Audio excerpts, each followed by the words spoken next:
Unadhani nini ambacho kinaweza kikatokea kana kwamba Simba nao wakireact na kutaka kwamba kwa nini mchezo uliahirishwa wa Juni 15 na kusogezwa mbele na kugomea mchezo ambao unafuatia wa tarehe 25?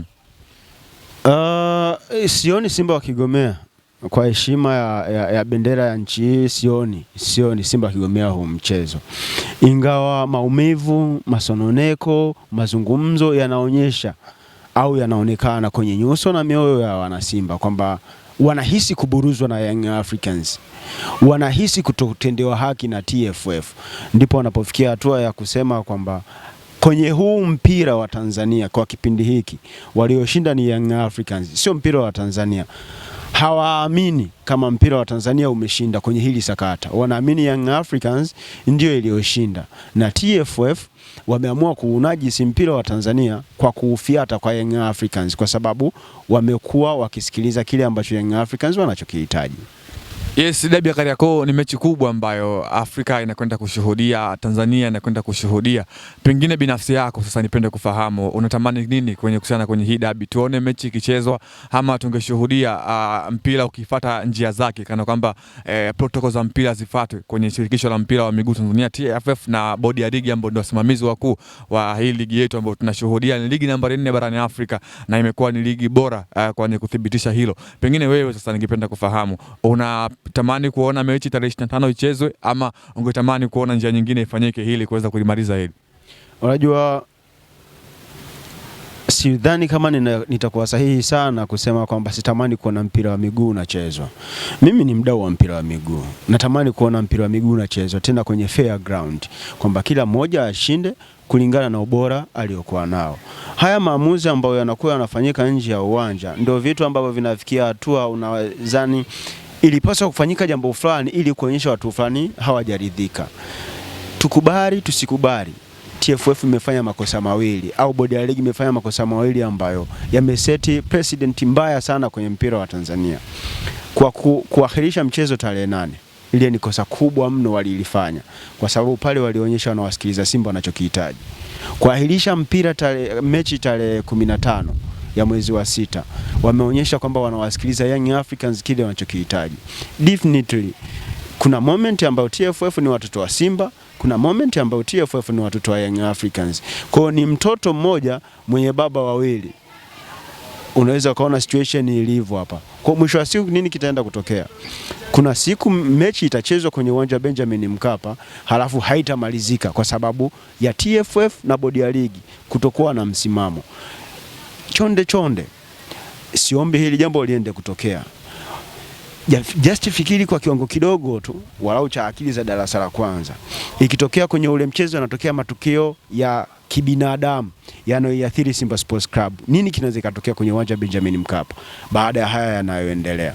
Ni kitu hatari sana ambacho tunakitengeneza kwenye mpira wa Tanzania, ambacho baadaye kinaweza kikaleta taswira mbaya sana kwenye mpira wa miguu. Sitashangaa kwa mwenendo huu TFF ikapelekea serikali ikaingia kwa miguu yote miwili kwenye mpira wa Tanzania na tukakutana na bani ya FIFA.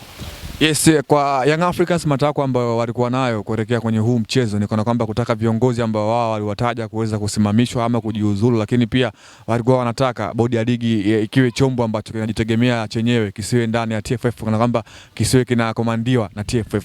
Pengine hii kwenye masuala ya mpira na kandanda kwa ujumla, Young Africans walikuwa sahihi kwa asilimia ngapi ama kwa sehemu gani, lakini pia walikuwa wanaukosea mpira kwa sehemu gani kutaka bodi ya ligi ambao ndio wasimamizi wa bodi ya ligi kuu Tanzania bara NBC, lakini pia TFF ambao ndio wenye mpira wao, kana kwamba shirikisho la mpira wa miguu Tanzania lisiwe linahusika kwenye mambo ya ligi kuu Tanzania bara? Young Africans walikuwa sahihi wapi, lakini pia Young Africans walikuwa wamekosea sehemu gani?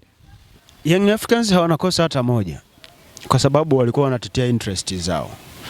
Young Africans walikuwa sahihi sana kwa sababu walikuwa wanatetea interest zao. So walichokifanya, ndio maana nimetanguliza kauli kusema kwamba Yanga wameshinda kwenye hili sakata. So kile kitu ambacho wao walikuwa wanakidemand kitokee kimetokea. Definitely wao wameshinda kwa sababu walichokuwa wanakihitaji kitokee kimetokea.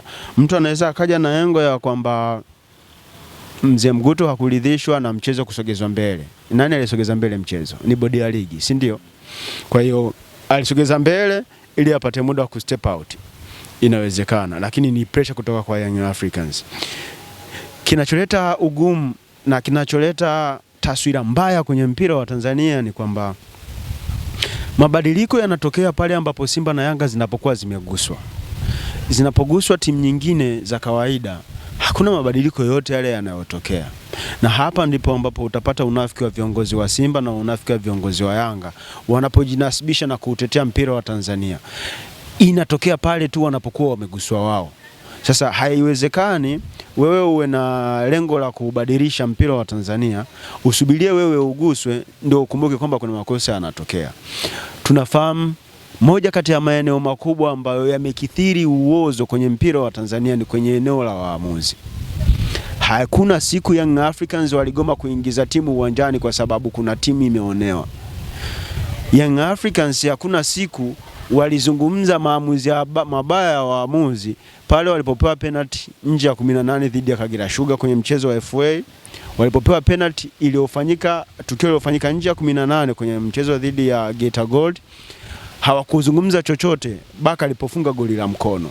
Huu ni unafiki. Na hapa ndipo ambapo utaona kabisa wanatetea interest za Young Africans. Simba wamekuwa wanufaika wakubwa sana wa maamuzi mabovu ya waamuzi. Hakuna hata siku moja waliwahi kukemea jambo la waamuzi. Leo kwa sababu wameguswa wao kwenye interest zao ndio wamesimama, kila mmoja anasema atucheze, alafu mtoto wao TFF anatii, anawasikiliza kile wanachohitaji, anapanga vile wanavyohitaji. Ni kunajisi mpira. Na tarehe 25 ni dabi ya Kariakoo katika uwanja wa Benjamin Mkapa, japokuwa tumeshuhudia sakata nyingi sana tangu tarehe 8 mwezi wa 3 mwaka huu, lakini pia tarehe 15 Juni ambapo mechi zote zimeweza kuahirishwa. Bodi ya ligi pamoja na TFF ambao hawa ndio wenye mamlaka ya soka nchini, tarehe 25 tunakwenda kushuhudia dabi ya Kariakoo, miongoni mwa dabi kubwa katika ukanda wa Afrika Mashariki, lakini pia katika bara zima la Afrika. Hii ni Anuari TV.